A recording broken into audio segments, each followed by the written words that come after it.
सबसे पहले आए हुए सभी पत्रकार बंधुओं को, छायाकार बंधुओं का बहुत बहुत स्वागत है और धन्यवाद है कि आप इस महत्वपूर्ण समाज को विशेष रूप से प्रताड़ित किया जा रहा है, परेशान किया जा रहा है, दबाया जा रहा है, ये इसके बारे में आज हम आपके बीच में अपने बातें रखने जा रहे हैं। मैं अपना जो बात आपके बीच में रखनी है, ये हमारे बहुत मशहूर कवि हैं अतुल पूर्वी जी, उनके शेर से शुरुआत करना चाहूंगा कि तुम्हारी फाइलों में गांव का मौसम गुलाबी है, मगर ये आंकड़े झूठे हैं, ये दावा किताबी। उधर जमहूरियत का ढोल पीटे जा रहे हैं वो, इधर पर्दे के पीछे बर्बरियत है नवाबी। ये हाल आज हमारी उत्तर प्रदेश की सरकार का है।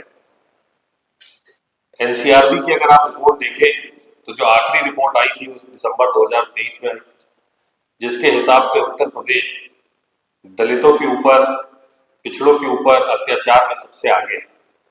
पूरे देश भर में दलितों के ऊपर अत्याचार बढ़ता जा रहा है, अनुसूचित जाति के लोगों के ऊपर अत्याचार बढ़ता जा रहा है और उत्तर प्रदेश इसमें सबसे लीडिंग रोल में है, सबसे आगे।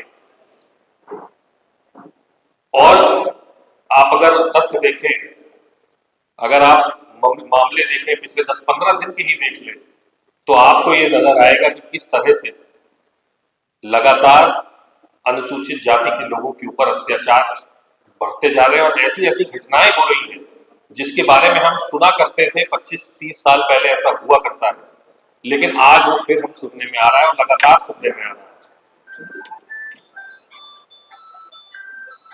ये हाल है जैसे कि बारात में दलित बच्चियों की बारात जाती है, उच्च बिरादरी के लोग उस पर हमला करते हैं,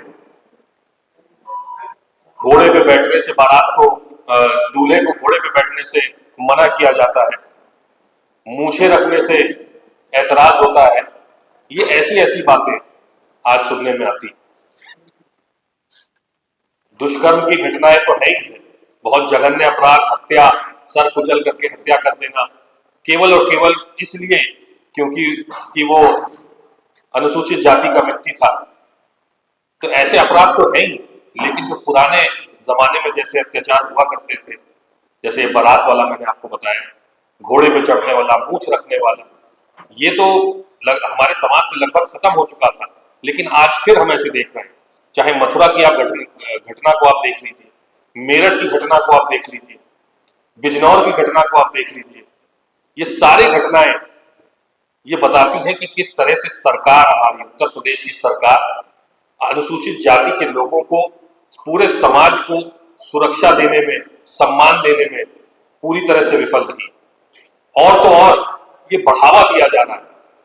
मेरठ की घटना की अगर चर्चा करें तो उसमें जो हमला किया गया बारात के ऊपर, जयमाल के समय हमला किया गया, वो जो अपराधी आए थे, जो अभियुक्त आए थे, वो भाजपा की झंडा लगाए हुई गाड़ी में आए थे। भारतीय जनता पार्टी का झंडा उसमें उनकी गाड़ियों में लगा हुआ है और कोई कड़ी कार्रवाई नहीं होती है। इसलिए जो ये अपराधी हैं, जिस तरह की मानसिकता वाले लोग हैं, इनके हौसले और बुलंद होते हैं। कोई कड़ी कार्रवाई हो अगर, तो जितने लोग ऐसी भावना रखते हैं उनके हौसले पस्त होते हैं। लेकिन सरकार ने पूरी तरह से खुली छूट अपराधियों को दे रखी है।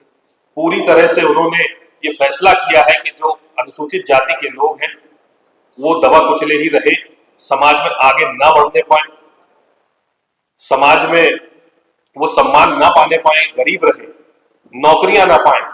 ये मानसिकता वाली सरकार आज हमारे बीच में। अभी कुछ दिनों पहले मैंने एक मुद्दा और उठाया था, शिक्षक भर्ती वाला। किस तरह से पिछड़े और अनुसूचित जाति के लोगों को, अनुसूचित जनजाति के लोगों को नौकरी से वंचित रखा जा रहा है। 69,000 शिक्षक भर्ती में 18,500 आरक्षित सीटें थी, जिसमें से केवल 2,637 सीटों पे आरक्षित वर्गों को लोगों को रखा गया और बाकी सारी जितनी 15,800 जितनी सीटें थी, उन सब पे अनारक्षित वर्गों को नौकरी दे दी गई। तो ये क्या दर्शाता है? ये दर्शाता है कि जो सरकार है वो पिछड़े लोगों को, वंचित वर्ग को, पूरे वंचित वर्ग को, अनुसूचित जाति के लोगों को नौकरी से दूर रखना चाहती है, गरीब रखना चाहती है, वंचित वर्ग में सदैव बनाए रखना चाहती है। ताकि उनका शोषण करके उनका वोट लिया जाए और उनको गरीब के गरीब रहने दो, नहीं तो वो आकर के हमारी नौकरियां खाएंगे, आवाज उठाएंगे, सरकार से सवाल पूछेंगे और यही सवाल ना पूछने पाए इसलिए उनको अशिक्षित रहने दो, दबे कुचले रहने दो। तो ये ऐसी सरकार के खिलाफ हम कांग्रेस पार्टी, माननीय राहुल गांधी जी जो हमेशा कहते हैं जातिगत जनगणना की बात कहते हैं, किसके पास कितना पैसा है, किसके पास कितनी प्रॉपर्टी है, किसके पास कितनी नौकरियां हैं, किस वर्ग के पास, ये सारी बातें जब तक कि हमको नहीं पता चलेगी तब तक हम उनके हित में उतना काम नहीं कर पाएंगे।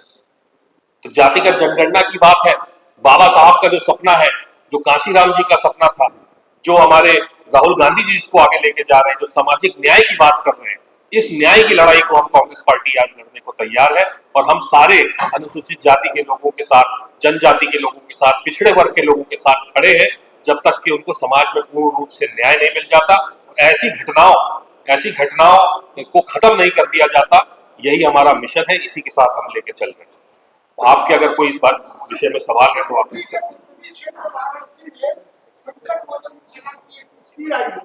जहां पर कुछ युवाओं को थाने के अंदर पुलिस के द्वारा बर्बरता से पीटा जा रहा है, ऐसी कई तस्वीरें उत्तर प्रदेश से आ रही है।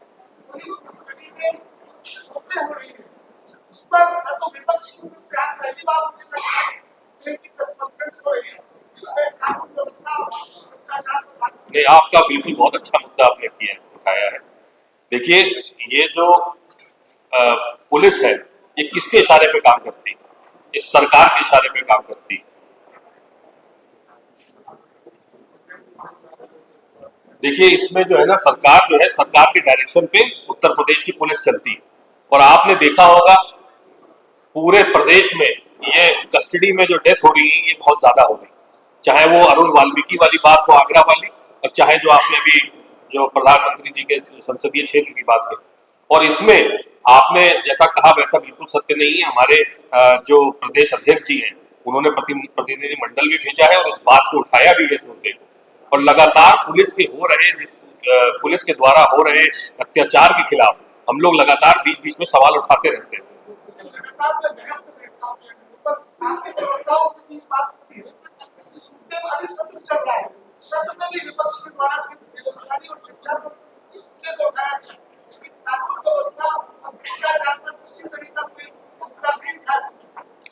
देखिए, सत्र की बात तो मैं नहीं जानता, लेकिन जो यहाँ हम लोग जमीन पे जो बात उठा रहे हैं तो भ्रष्टाचार की बात तो लगातार उठाई जा रही है। भ्रष्टाचार, चाहे कुंभ में भ्रष्टाचार हो, चाहे सरकार के विभागों में भ्रष्टाचार आज चल रहा है, उसके बाद लगातार उठाई जा रही है।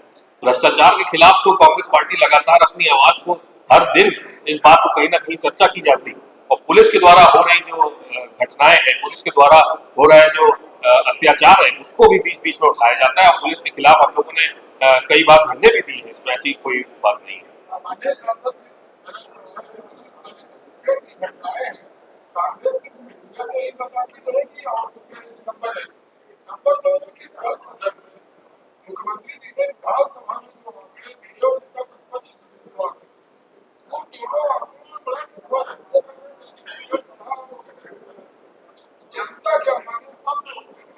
देखिए, जहां तक उत्पीड़न की बात है, एनसीआरबी की आखिरी रिपोर्ट आई थी 2023 में, उसके बाद सरकार खुद ही, 2024 में रिपोर्ट आनी थी, वो खुद ही नहीं निकाला है।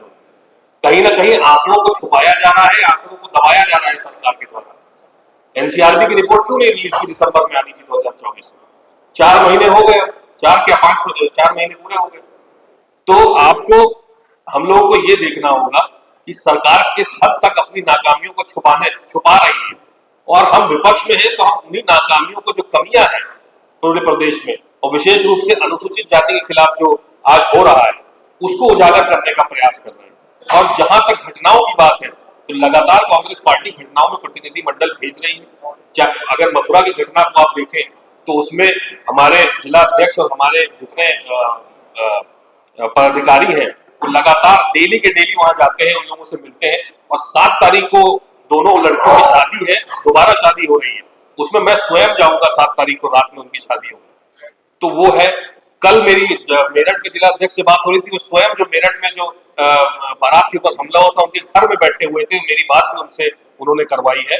तो मैंने भी उनको आश्वस्त किया कि मैं स्वयं जो है 10 तारीख के बाद वहां उनके घर पे जाऊंगा। और हमारे कार्यकर्ता लगातार जा रहे हैं उनके पास, उनका हालचाल ले रहे हैं, उनकी बात को लोकल प्रशासन तक पहुंचाया जा रहा है, कड़ी कार्रवाई की मांग भी की जा रही है। और अगर नहीं हुई कार्रवाई तो कांग्रेस पार्टी धरना भी देगी इसमें।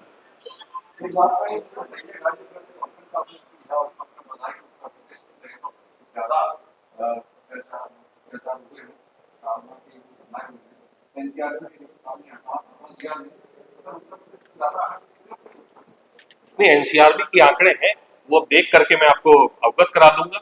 लेकिन 2023 का आंकड़ा है, पिछले साल आंकड़े ही नहीं दिए इन्होंने, जो देना चाहिए था दिसंबर में। नहीं, जब आंकड़े दिए ही नहीं तो कैसे पता चलेगा बढ़ गया? हम तो न्यूज रिपोर्ट के आधार पे आपको बता रहे हैं कि हमको अखबार में जो पढ़ने को मिल रहा है डेली की डेली। एक दिन की तो न्यूज है, एक ही पेज पे 3, मेरठ, बिजनौर और मथुरा। प्रतिशत से मतलब नहीं है।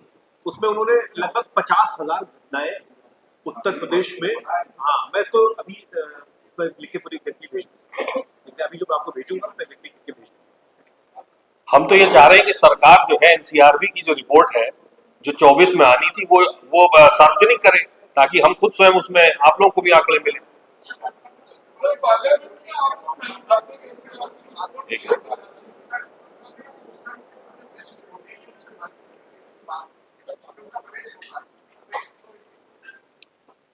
देखिए, अब ये तो कोई नई बात नहीं है किस तरह से धर्म के आधार पर समाज को बांटा जा रहा है। मैं स्वयं बाराबंकी से आता हूँ और वहां पे जो सबसे बड़ी होली मनाई जाती है वो देवा शरीफ के अंदर मनाई जाती है, जहां लगभग 10 टन गुलाल उड़ाया जाता है और फूलों के कई सारे बोरे जो है उड़ाए जाते हैं और बहुत धूमधाम से होली मनाई जाती है। तो देवा शरीफ में वो कहा जाता है जो रब है वही राम। तो हम तो हिंदू मुस्लिम तहजीब को मानने वाले हैं, एकता को मानने वाले हैं और संविधान को मानने वाले लोग हैं। तो हम तो यही करेंगे कि मुसलमान भाई होली मनाएं और हिंदू भाई ईद भी मनाएं साथ। समाज की सेवा भी करते हैं। हमारी प्रवक्ता यहाँ पे सिद्धि श्री जी भी मौजूद हैं, तो हमारे प्रोफेसर साहब भी कुछ बताना चाहेंगे। असल में हमें लगता है कि जब से 2024 का चुनाव बीता है और दलित समाज ने, जो अम्बेडकराई समाज है खासतौर से, जो बाबा साहब के संविधान को बचाया है राहुल गांधी जी के नेतृत्व में, उसके बाद से बीजेपी द्वारा दलितों में प्रायोजित हमले कराए जा रहे हैं।